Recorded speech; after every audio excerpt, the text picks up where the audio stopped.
All right, so now I would like to invite Radha Kumari, an engineer from Slack, who will tell you a bit about scaling Slack.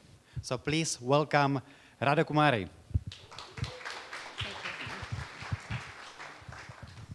Okay, first thing, I tried really hard not to trip over there.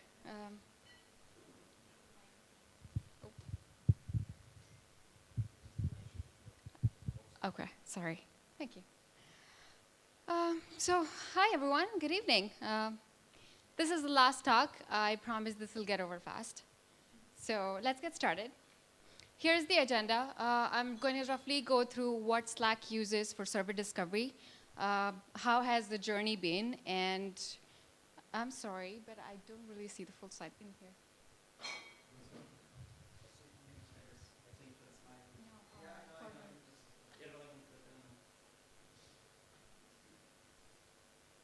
Sorry. There hasn't been a single evening without technical issues. Okay, so I have roughly 20 minutes, so I won't take longer. So I'm going to talk about what Slack uses for service discovery, how has the journey been, and hiccups, lessons learned, and then probably end with conclusion and questions. So let's get started with me, I guess. So as simple as that. Okay, I have more, sorry. I joined Slack 2 years ago, just after I finished my master's. I joined Slack initially as a part of storage team, and yes, managing Slack messages is really a nightmare. But anyway, anything that deals with Slack data or messages, as for example, MySQL, search, caching, I was responsible for that. After that, I am currently responsible for service discovery at Slack. Yeah, you can see. This goes for a special one. Life is empty and meaningless without cheese. It has been with me throughout, and I don't think I can go on without this one, sorry. And when I'm not doing any of those above things, I'd like to look at Linux kernel code. Few years ago, well, long back, I wrote some patches, and it got accepted and merged to Linux kernel 3.19. Due to time constraint, I don't know that anymore, so that's why the term sudo came in. So, service discovery, everyone is ready? Ta-da! So we use console at Slack for service discovery. We also have a couple of chef searches floating around, along with other installations. For the purposes of this talk, I'm just going to talk about console. So raise your hand if you know what console is. Wow, it's going to be hard. So a little disclaimer that this talk assumes that you already have some experience with console. And so that's unlucky for me, but I'll try to explain as much as I can. Okay, so distributed locking was a requirement for a product launch, and I'll let you guess which product launch. So that's how we stumbled upon console. That's when we first came to know about it. Even internally, we get asked why we started using console or why we chose console in the first place when we could have just gone with Zookeeper or etcd or any of those. Answer is really simple. Ease of use, apparently. So one of our lead developers from backend team already had written code for it, and the simple API made it even more simpler to understand and implement it. And that's how we came on board. So now that we don't really have a lot of experience with console, so console is a distributed mesh. It's also feature-rich. So I'm going to just take a minute and explain what I can do with this. So let's imagine you have a cluster. You have a cluster of nodes, which can be you have an agent or client, and you have a server. Clients connect to server when they want to make requests, when they want something from the server. Every request goes to the server. As for console architecture, you need to have an odd number of servers, and you can have as many clients, conditions applied. So it's a mesh. Everything needs to be connected to everything else. That's one of the basic requirements for console. What console provides in terms of features, it has a distributed key value store. That means which can be used for a lot of reasons. Few of examples are coordination, leader election, or dynamic configuration changes, either of those, or many, or any, honestly. Next one is service discovery. Raise your hand if you know what service discovery is. Thank you. Okay. So service discovery is a first-class citizen for console, and it's really simple to implement it. This one is my favorite. It's basically a layer of abstraction. Literally, you can, whatever you can think of, you can, let's say you have 10 nodes and you want them to be in a cluster in an AZ. Just AZ, I'm going to talk AWS terms because we are not AWS, I'm sorry if you're not. So let's say if you want to have a cluster in one AZ, that can be in AZ A, B, D, E, however you want. You can also have clusters based on Chef role. I don't know if you're using Chef, but you can group them based on however you want the abstraction layer to be. It's really nice, and we use it quite heavily. And the last one, well, not really last, but for this, health checking. You can have health checks for either nodes or a service, or God knows what else we can discover. Okay, so the plan was to skip this one because it's really complicated, but I'm actually going to go through it. So this is a simplified console architecture diagram that HashiCorp suggests. This shows you the data center, which can be either a region or AZ. Then you have red blocks are servers. You see their odd number, and there's a star. That means you have a leader. All the writes, depending on the settings, goes to leader. Well, all the requests goes to leader, but that depends on your settings. So when you see this in the center, the internet, you have two data centers connected to each other. They call it, in console terms, we call it WAN gossip. So wide area network, I think it's the same.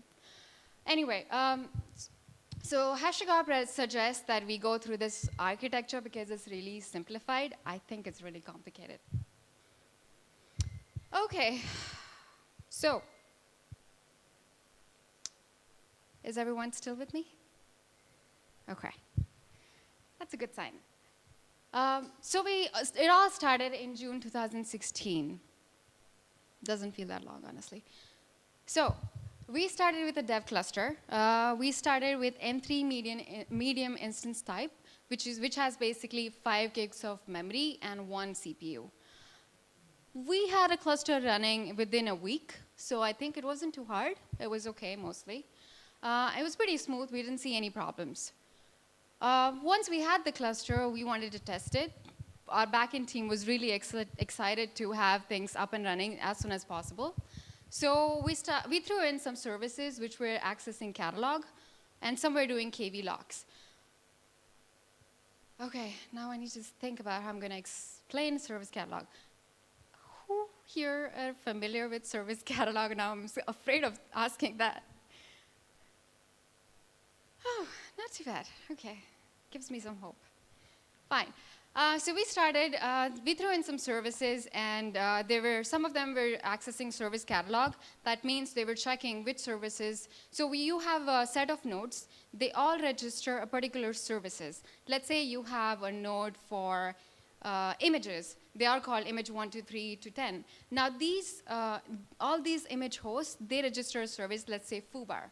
Now, what they're going to do, they're going to register service foobar to console. And they're going to say to console that, hey, this is a service, I'm registering it to you, and these are the sets of nodes that go with it. So if someone queries for service foobar, you're going to return these 10 nodes, called image 1, 2, 10, whatever.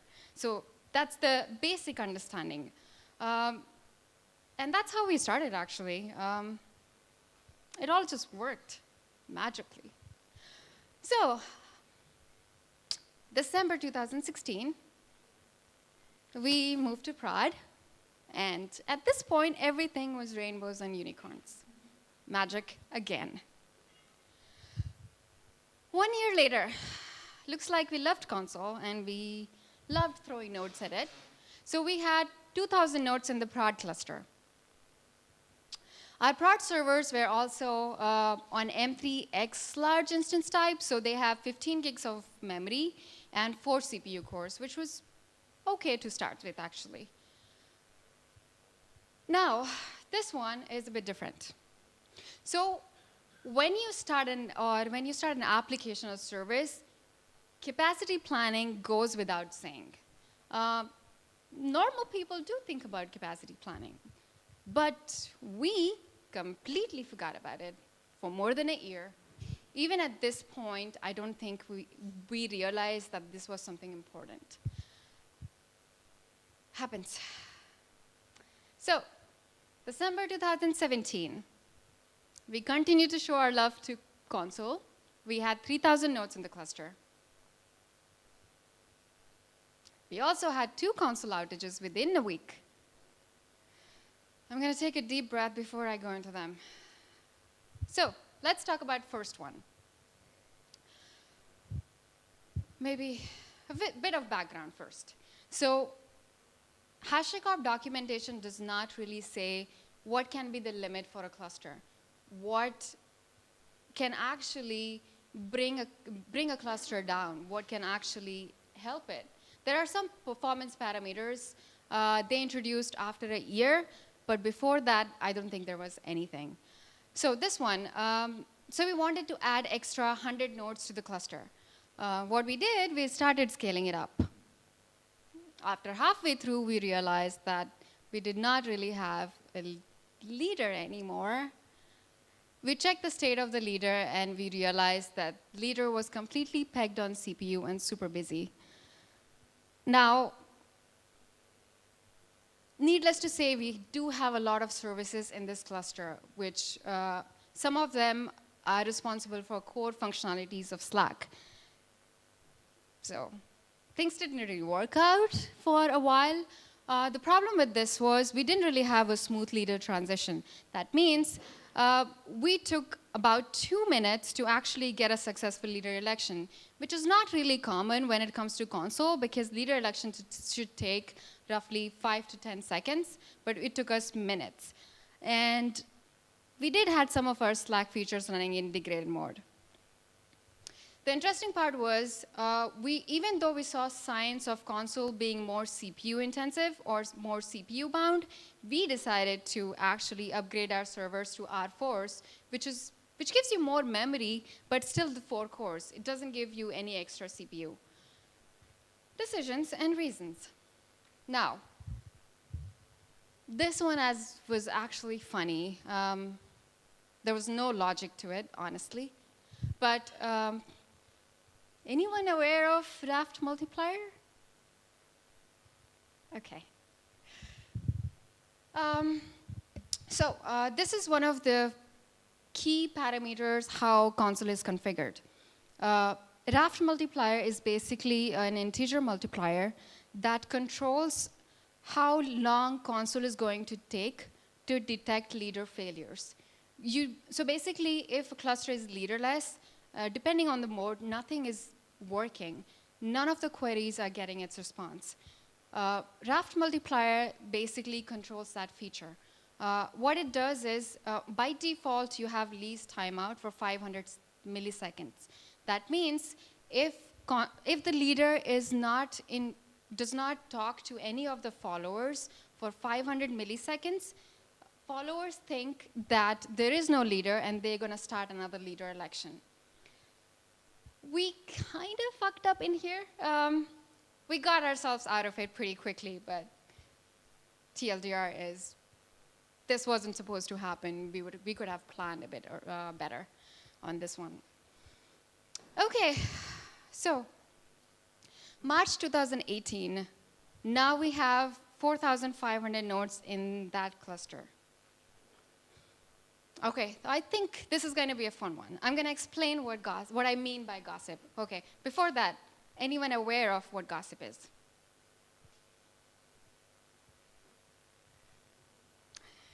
Okay, so in a console cluster, every node needs to know about every other node. So, as for example, if I'm one node, I need to know when you joined the cluster. I need to know when you left the cluster. I need to know when you woke up. I need to know when you had your breakfast. Like, everything. They love gossiping, but that's not it. They also take that information and spread that across among their environment. Like, if I'm connected to Ben's, I'm going to tell him, hey, this node did this. Hey, this node woke up at that particular time. And that's how they communicate, and that's how the information is propagated. Let's imagine, well, usually gossip is pretty quick. It doesn't take seconds. It's pretty quick. But what we notice is some of our services were really sensitive to this one. And as for example, instead of taking 1 second, if it took 6 seconds, that was not acceptable. That's also a design problem, but I'll get to that later. But yeah, for what we saw is gossip took longer to converge, kind of sad for us. We also saw frequent leader transitions. I promise I had the slide changed. So instead of transactions, let's cross that over and have it transitions. So we also saw, there. Anyway, so that was one of our pain points. At this point, I think we did credit card scaling. We just threw more servers, more money at it, and got ourselves out of it. We bought some more time. So take my money. We upgraded our servers from R4s to C4 4x larges. What that means is we gave them 16 cores out of 4.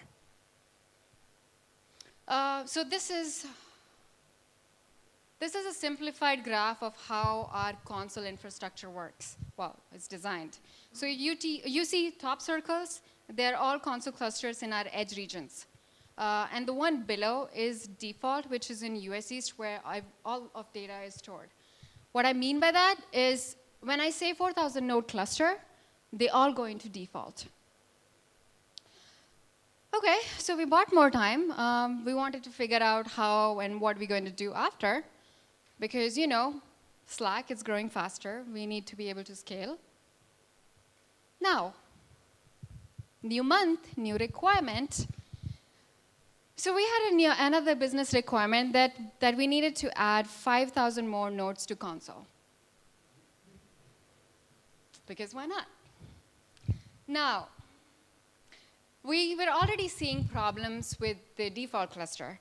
We knew that, we were not sure that if we were going to add more nodes, cluster would still be able to function. And it was too much of a risk for us to still add it and see what that happens because, well, apparently a lot of users a lot of people use Slack, so probably not the best idea. Actually, here, what we did is we actually contacted HashiCorp because we had no idea what to do. After a lot of investigation and conversation, discussion, we came to know that there's actually a limit to single data center and how much node you can add to it. And the limit is 5,000. But we still needed to add 5,000 more nodes. What are we going to do? So we came up with partitions. They're nothing but another console cluster, honestly. We just use the term internally to differentiate between default and everything else. This is what we ended up doing.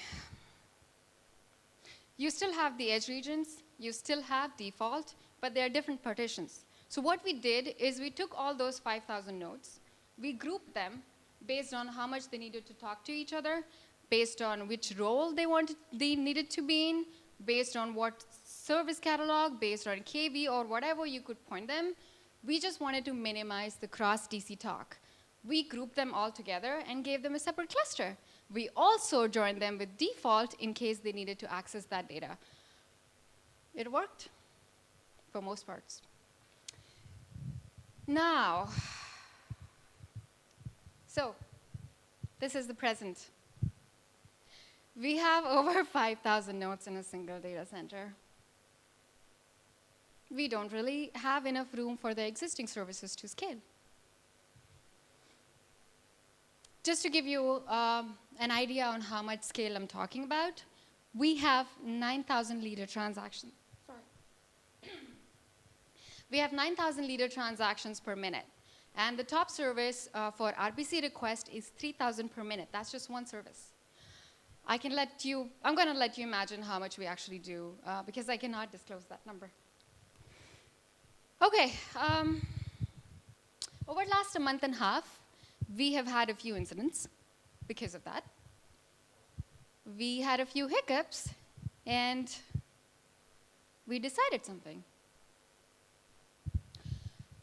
So, default cluster has a lot of functionalities that we use every day and people rely on. We just couldn't afford to have all that affected just because of bad planning, or no future-proofing, or no scaling events, or no capacity planning. There were other reasons. We also wanted to reduce blast scenario because I can think of at least 5 main Slack features that the cluster is powering. And let's say when you have a chat with the manager or VP about this, it's not really a nice situation. Anyway, so the plan is to get rid of, basically strip apart all the services and nodes that are part of default cluster and give them a separate cluster so that it's easier to manage. It also gives us more visibility on what's actually going on. Because right now, console telemetry is really weak. It doesn't give you a sense of, that sense of visibility which you really need to perform or to scale this big of a cluster. Okay, last section. Console mostly works until the point it stops working. So we had quite a joyride for almost a year and a half. We forgot about everything. We forgot basics. We forgot console capacity planning. But all it needs is more CPU and a leader. That's all. It's okay. As a software, I think this is really, really good. This is a special one, actually. So when we started using console, it was 2.5, nearly 3 years ago. And we did not know what problems we were going to run into. We had no best practice guide. We barely knew anything about it. And we also did it a bit freestyle. Like, oh, I already have a code. Let's start using it. That way. I highly recommend going through an RFC process, have people comment, have a plan, have a deployment plan, test plan, have it reviewed. It's just evaluate trade-offs. That would take you really, really far along. Console is a resource. Use it wisely. OK. Now, this is on HashiCorp, sorry. Anyway, so HashiCorp documentation suggests that you don't need to know console internals in order to operate a console cluster. That is complete fallacy. Especially if you're running on scale. If you're running with that scale, you really, really, really, I don't really know how many times I'm going to say really, but you really need to know internals of console. There is no way you will be able to understand how and why console is doing console way. I really recommend reading console docs, and I maybe go through code if need be, because we had to do that a few times. It's painful. No, it's actually nice. Go through it. So, single DC does not scale beyond 5,000 nodes. Conditions applied. So that actually depends on the load. That depends on what your agents are doing. That depends on how much read you're doing. That depends on how much writes you're doing. And the limit can be even lower if you're using it at that scale. So please, please, please, watch out when you add more services to it. Keep an eye on the query patterns. This will take you really far along. I also know that some people have scaled a single DC cluster to 10,000 nodes doing nothing.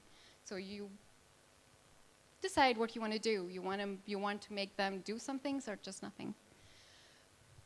And last one. I have to say that we learned this the hard way. When we started using it, we did not really evaluate what the service would do and how the service would behave if console goes down. So we ended up creating hard dependency on console. That means if console is down, your service is hard down. How sweet. But yeah, it's just make sure that your service is still surviving or running if console is down. It's nice that when people don't come at your desk and tell you, hey, we're having a problem, even with a small hiccup. So if your service is hard down with console, you're using it wrong. Really, think about it. That's it. Questions? And I'm really sorry, I did not think it through that people might not know about console.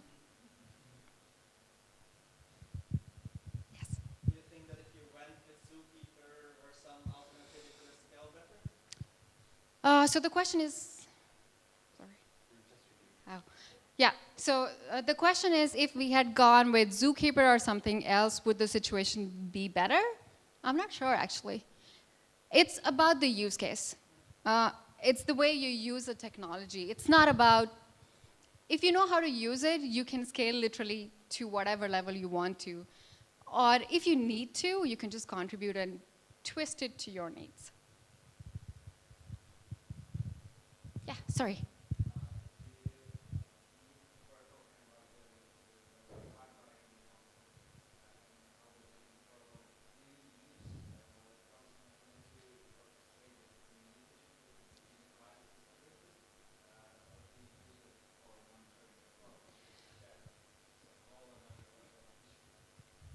Okay, so the question was if we use console only for discovery or also for monitoring. Did I get it right? Yeah. The answer is both. Well, so we do need to discover the services that are actually passing the health check. We don't want to route requests to instances that are not healthy, and that's why I think it's both, if that answers your question. More. Thank you, by the way. All right, have a nice evening. You're done.